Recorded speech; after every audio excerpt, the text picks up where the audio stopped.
8 special characters you are familiar with but can't name. Number 1. Ampersand.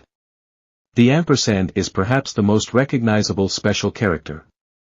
The symbol means and. It is commonly used in business names or when linking ideas together, both in writing and coding.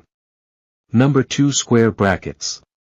Square brackets are special characters used to enclose optional things in writing, show positions in coding lists, or define ranges in maths. Number 3. Tilde.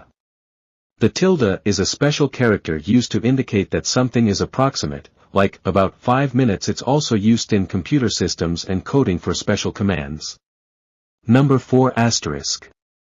The asterisk is a handy symbol used for many things, like marking footnotes, showing multiplication in maths, or acting as a wildcard in searches.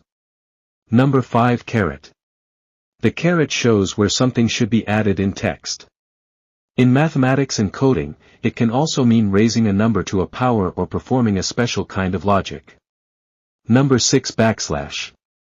The backslash is mostly used in file paths on Windows computers.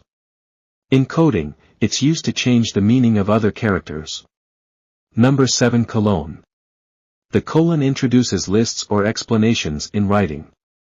Coders often use this character to separate parts of a command or sets rules for how something should work. Number 8. Semicolon. The semicolon connects related ideas in a sentence. Its use in coding involves ending statements, which helps keep everything in order. Thank you for watching.